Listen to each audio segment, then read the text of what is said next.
Dr. Victoria Dunkley. She's a psychiatrist. She spends a lot of time on how screens affect your child. She has a book out called Reset Your Child's Brain. And Dr. Dunkley, I just want to start with the bullying part and then we'll go out to the rest of it. I mean, it is traumatic enough at school. How do you see this as affecting kids and how can we help? Well, what we're seeing is that it's needless to say that, it's traumatic. So we see kids exhibit signs of depression, sometimes self-harm behavior, or even suicidal thinking. They become anxious and more isolative. They can exhibit physical complaints like stomach aches or headaches, or you might see them, their grades dropping, things like that. So the problem is that, they feel very alone and they feel powerless when this happens.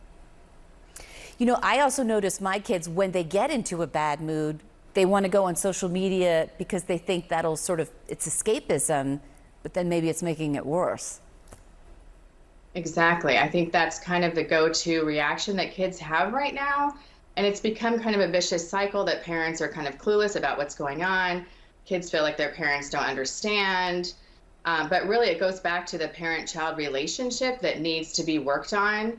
So spending one-on-one time together, parents being curious about what's going on in their social media lives and being non-judgmental and just being open and having conversations and just spending time together one-on-one is helpful.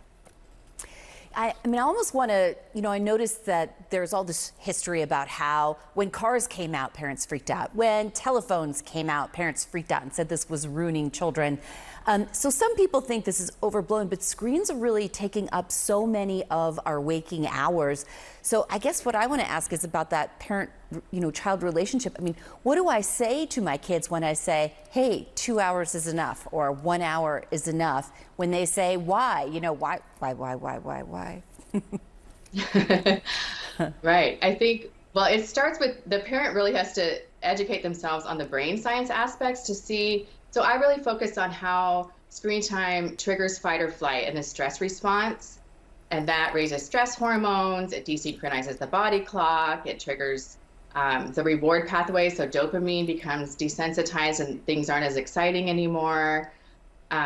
There's a whole host of things that happen in the brain. And then if parents can see how those translate into certain behaviors, like not being able to pay attention or being very irritable and, having meltdowns very easily, or just having poor eye contact, all of those things are really stem from these physiological effects of putting that child in a state of fight or flight, which is really a defensive state. From there, if they really understand that, then they have more conviction about what needs to happen because those changes need to be reversed. So I think I always feel like the thing that works best is, yes, you can try to cut down. If you cut down and it works, great. But sometimes just going cold turkey for a few weeks is ironically easier because it eliminates the arguing and kids kind of grieve that screen time, and then they can get into other activities more easily.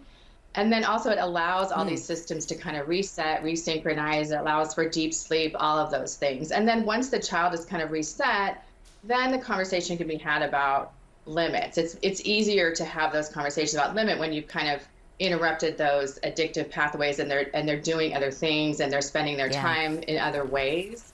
That makes a lot of sense. Maybe they'll actually like soccer again.